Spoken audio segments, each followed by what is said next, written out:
boa noite. Você fica agora com as notícias que são destaque em Minas nesta quarta-feira.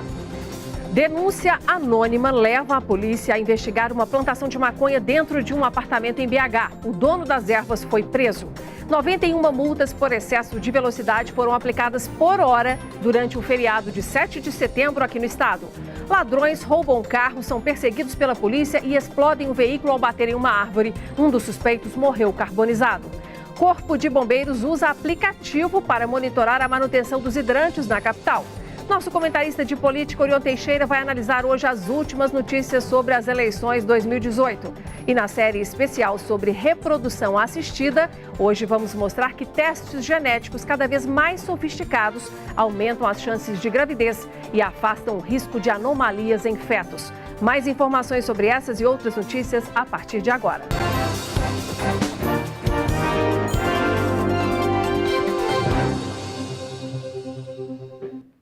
Um homem foi preso em flagrante na manhã de hoje por cultivar pés de maconha dentro de um apartamento no bairro Anchieta, região centro-sul de Belo Horizonte. A polícia recebeu uma denúncia anônima e no local foi encontrada uma estufa com dezenas de pés da erva.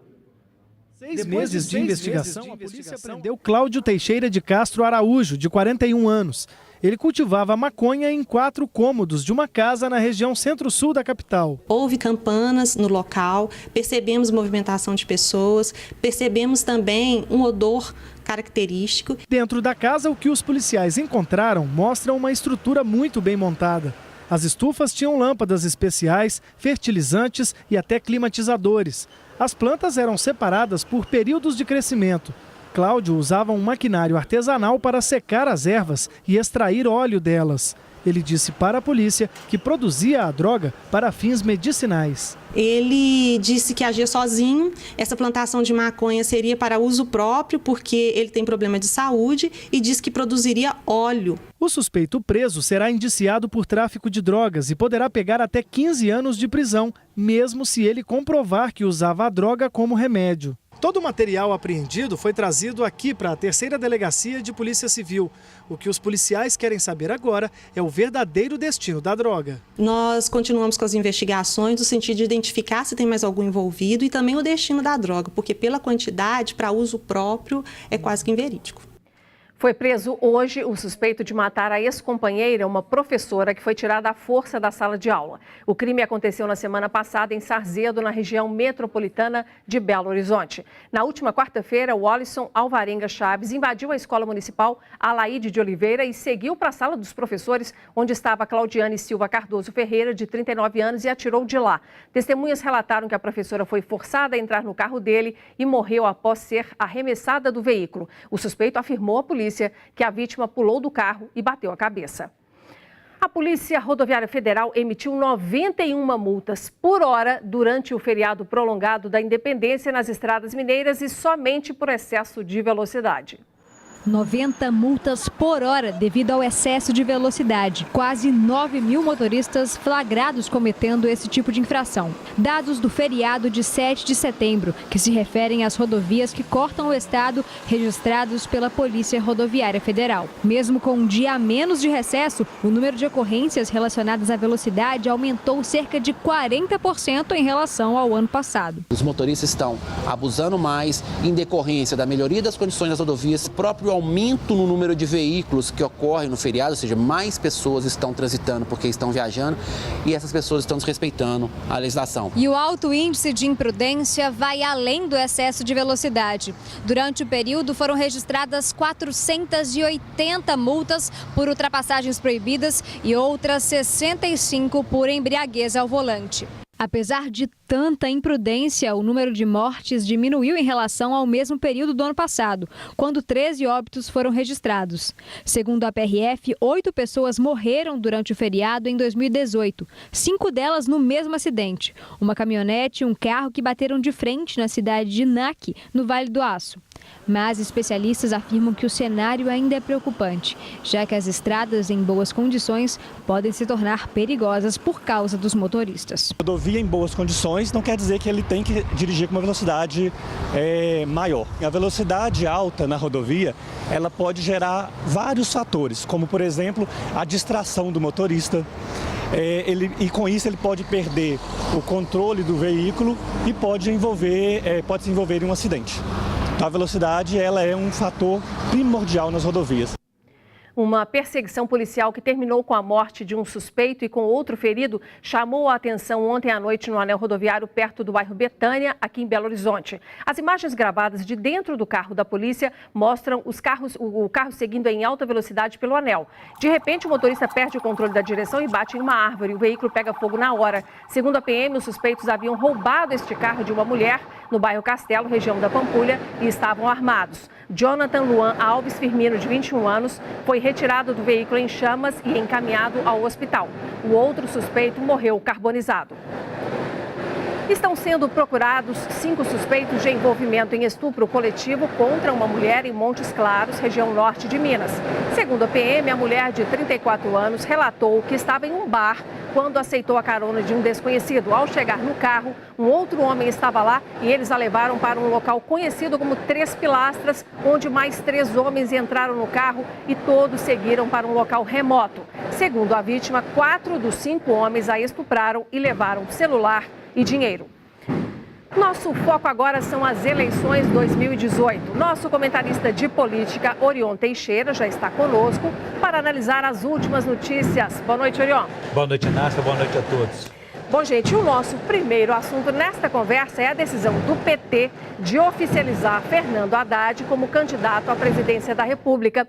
E a pergunta é esta: mudança na chapa nacional ajuda ou atrapalha a campanha de Fernando Pimentel, candidato à reeleição aqui em Minas?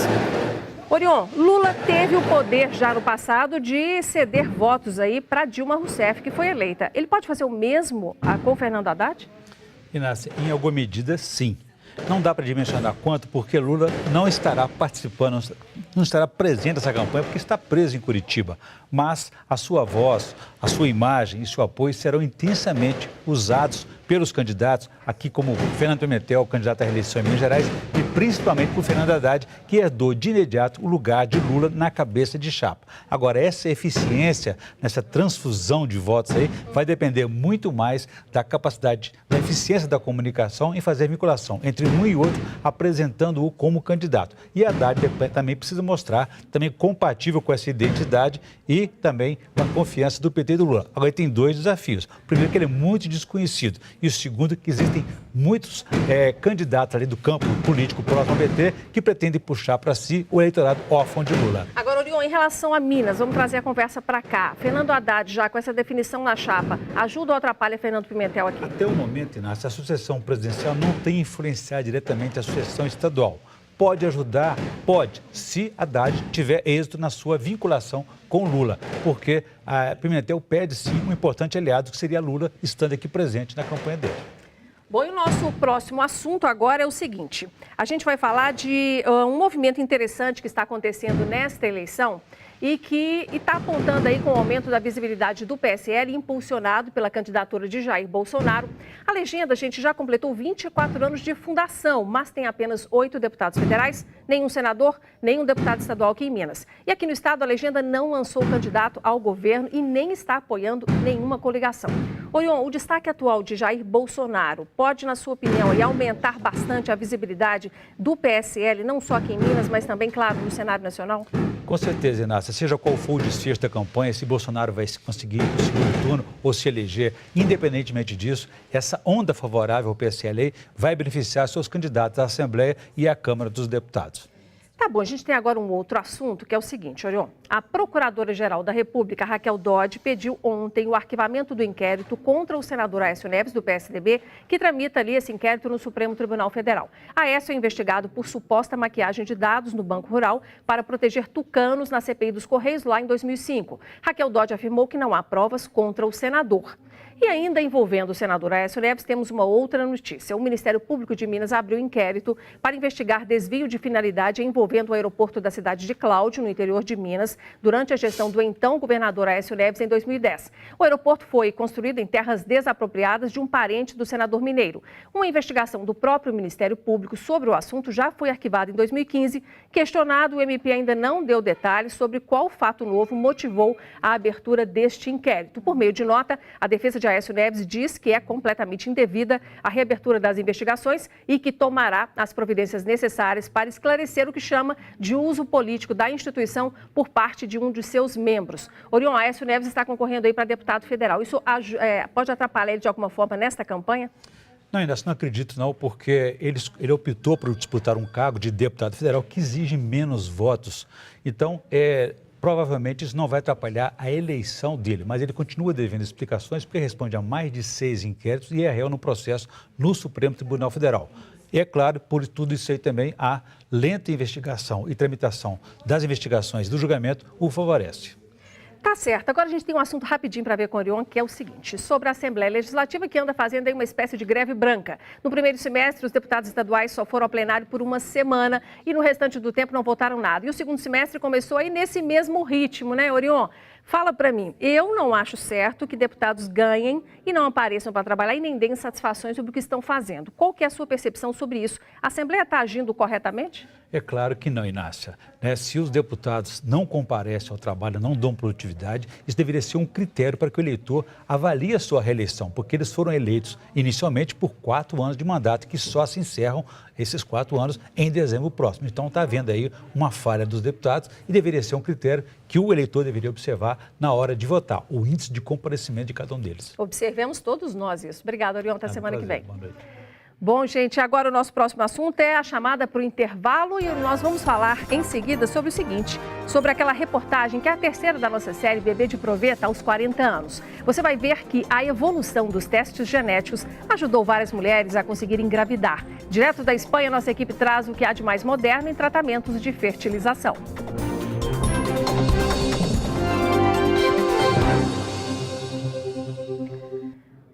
Testes genéticos cada vez mais modernos e precisos aumentam as chances de gravidez e afastam o risco de anomalias em fetos. Referência em tratamentos de fertilização, a Espanha se tornou destino de muitas mulheres com dificuldades para engravidar. Nossa equipe foi até o país para conhecer as melhores técnicas que ajudam quem sonha em ter um filho, mas enfrenta dificuldades. É o que você vai ver na última reportagem da série especial Bebê de Proveta aos 40 anos. Precisão. Esta palavra resume o objeto do desejo dos cientistas envolvidos nas pesquisas de reprodução assistida.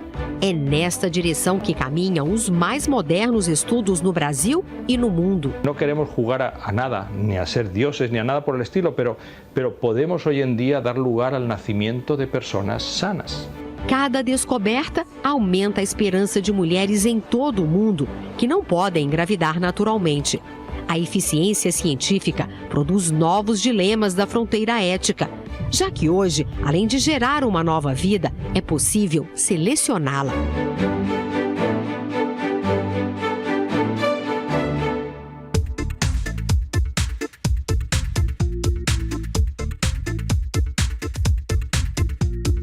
Estamos na Espanha, referência mundial em reprodução assistida. Os últimos dados mostram que o país faz 4 vezes mais fertilizações in vitro que o Brasil. A eficiência atrai mulheres de todo o mundo, inclusive do Brasil. Caso de Karina. Eu precisaria, se eu fosse fazer aqui no Brasil, esperar. Eu já não tinha mais essa idade para esperar. Hoje, ela conversa com Henrico. Está ansiosa para ver o rostinho dele. A maternidade vai chegar aos 43 anos. Graças ao óvulo doado. Eu entrei nesse universo da óvulo doação e vi que era uma oportunidade maravilhosa para o meu caso. Era a minha receita do meu bolo. Então a gente resolveu fazer um financiamento coletivo no Catarse. Boa parte do nossa ida para a Espanha, nós tivemos essa ajuda. Neste laboratório, na cidade de Valência, na Espanha, mais de 100 mil amostras de embriões foram analisadas no ano passado. Material genético que veio do mundo inteiro. Alguns exames são feitos apenas aqui, como este, que analisa o endométrio, que é a parede interna do útero onde o embrião vai se fixar. O resultado vai indicar para o médico o melhor dia e a melhor hora para fazer a transferência. Gracias a la tecnología, ahora podemos ver que en el endometrio, en el útero, hay una cantidad pequeñita de bacterias, pero que es importante para el éxito del embarazo. Aproximadamente el 30% de mujeres infértiles tienen una infección en el endometrio sin saberlo. Alguns laboratórios já perceberam que o mercado de reprodução assistida não para de crescer, estão investindo bilhões em novos equipamentos e muitas pesquisas. Acabaram de sair os resultados de um estudo que promete analisar as alterações nos cromossomos sem a necessidade de fazer uma biópsia, um exame invasivo que pode colocar o embrião em risco. A pesquisa apresentada em julho, no último Congresso Europeu de Reprodução Assistida, mostra que o embrião colocado em meio de cultivo por 48 horas libera DNA suficiente para verificar se ele é saudável. Se até pouco tempo os médicos precisavam transferir 4, 5 embriões para garantir o sucesso de uma fertilização, hoje já é possível com apenas um embrião, graças ao avanço das técnicas e à precisão dos testes genéticos. Um passo importante para evitar complicações na gravidez e o nascimento de bebês prematuros. Se a paciente formou 4, 5 embriões e somente um é geneticamente normal, eu vou direto nele. Quando eu transfiro um embrião geneticamente normal, tem uma probabilidade de gravidez de 60%. Os testes genéticos estão cada vez mais modernos para ajudar os especialistas na seleção do óvulo e do espermatozoide antes de formar o embrião. O objetivo é evitar abortos e o nascimento de bebês que não sejam saudáveis. O risco de alterações cromossômicas, como a síndrome de Down, aumenta muito em gestantes acima de 35 anos. A idade é um problema muito sério. E a hora que eu estudo geneticamente o embrião, eu elimino esse problema. Os pais que perderam parentes com doenças genéticas também podem fazer testes para evitar que as alterações no DNA sejam transmitidas aos filhos. É o que os especialistas chamam de aconselhamento genético. A gente pode, por meio do diagnóstico embrionário, diferenciar os embriões que herdaram a doença e os embriões que não herdaram a doença. E assim essa mãe vai gestar os embriões saudáveis, né? Vai ter um bebê saudável. O investimento em tecnologia também aumenta o índice de sucesso nas fertilizações realizadas no Brasil. Nesta clínica particular em São Paulo, antes de congelados ou transferidos, os embriões são vigiados. Esta incubadora tem uma câmera fotográfica instalada lá dentro que acompanha o desenvolvimento do embrião. A vantagem é que não é preciso retirá-lo desse ambiente que simula o útero para fazer as avaliações. As imagens são enviadas para este computador e acompanhadas por uma embriologista. Os embriões não crescem da mesma forma e essas diferenças elas podem indicar se o embrião está crescendo melhor do que o outro ou não. E aí eu consigo escolher entre um embrião e outro. E aí talvez escolher aquele embrião que dá a maior chance para a paciente. Desde o nascimento do primeiro bebê de proveta há 40 anos, os estudos ficaram cada vez mais ambiciosos. O pesquisador e professor Carlos Simon analisa há 6 anos o uso de células da pele para criar óvulos e espermatozoides. O objetivo final é produzir embriões artificiais geneticamente saudáveis. Segundo ele, isso permitiria gerar o filho com o próprio material genético. A metade das pacientes que están atendiendo en reproducción asistida, en la mitad de ellas, tarde o temprano, tienen que acudir a la donación de ovocitos, que es el sistema más efectivo, pero a nadie le gusta, porque a pesar de todo lo que estamos diciendo, realmente a nadie, todo el mundo queremos reproducirnos con nuestros gametos y tener hijos genéticamente propios. As pesquisas ultrapassam barreiras inimagináveis no passado recente. Cada uno puede tener la sensibilidad que desee y puede ser, completa libertad para que actúe con sus principios religiosos éticos. Pero el que quiera utilizar este sistema, que lo pueda hacer.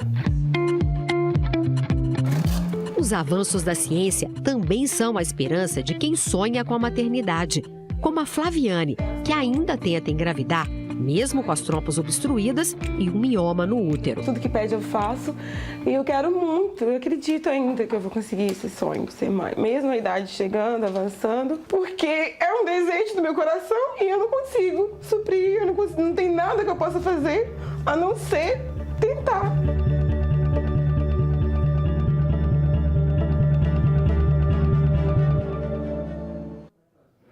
Encerramos então hoje a terceira reportagem da série sobre reprodução assistida. Você pode conferir as 3 reportagens lá no facebook.com/TV Band Minas.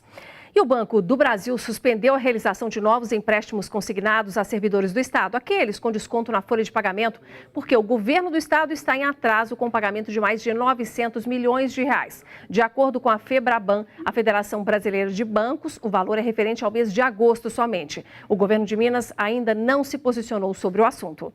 E depois do intervalo, você vai ver qual é a situação dos hidrantes de Belo Horizonte. Os equipamentos ajudam os bombeiros em caso de incêndio de grandes proporções.